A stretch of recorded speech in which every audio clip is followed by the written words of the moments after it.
जिन्होंने सारी दुनिया के अंदर जाके अपने महल बनाए हुए हैं, वहाँ रहते भी हैं बेशरम, और कहते हैं हमें पता नहीं है ये किसका है। इसके बावजूद उनके खिलाफ कोई केसेस नहीं है। ये केस नहीं है, ये एजेंडा है। इससे इमरान खान को, पाकिस्तान तहरीक इंसाफ को कोई फ़र्क नहीं पड़ने वाला। ना किसी ने माफ़ी मांगी, ना किसी के मुकदमे का कोई दिखा रहे हैं कि ये मुकदमा था चला है, ये उसका फैसला है।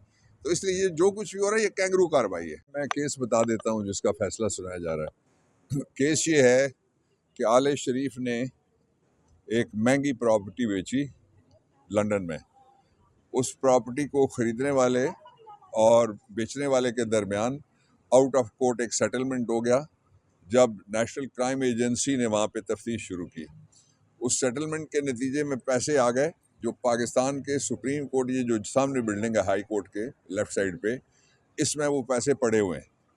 और इमरान खान पाकिस्तान का नहीं, दुनिया का पहला शायद वज़ीर आज़म है जिसको सज़ा दी जा रही है ट्रायल करके कैंगरू कोर्ट से।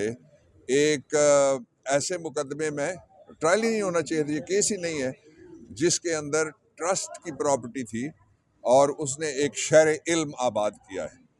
ये जिन्होंने सारी दुनिया के अंदर जाके अपने महल बनाए हुए हैं, वहाँ रहते भी हैं बेशरम, और कहते हैं हमें पता नहीं है ये किसका है। इसके बावजूद उनके खिलाफ कोई केसेस नहीं है। ये केस नहीं है, ये एजेंडा है। इससे इमरान खान को, पाकिस्तान तहरीक इंसाफ को कोई फ़र्क नहीं पड़ने वाला, नंबर वन। दूसरी चीज़ ये है कि ये जल्दी जल्दी में इसलिए हैं कि इनका टाइम आ गया है।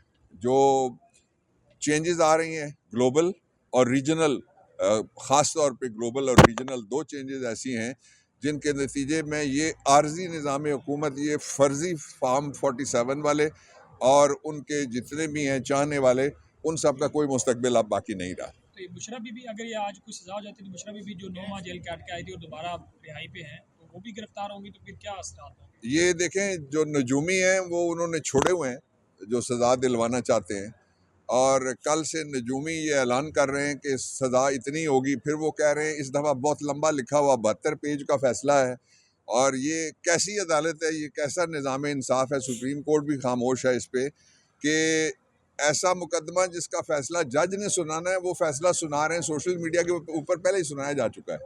तो इसलिए ये सब सियासत है। और क्या सज़ा से पहले फ़र्क पड़ा था ना बुशरा बीबी को, ना पाकिस्तान तहरीक इंसाफ के वो लड़के नौजवान जो मिलिट्री के अंडर कस्टडी रहे, उनको भी कोई फ़र्क नहीं पड़ा। बाहर निकले लोग, उन्होंने उनका शानदार हीरो वाला इस्तकबाल किया, और ना किसी ने माफ़ी मांगी, ना किसी के मुकदमे का कोई दिखा रहे हैं कि ये मुकदमा था चला है, ये उसका फैसला है। तो इसलिए ये जो कुछ भी हो रहा है ये कैंगरू कार्रवाई है।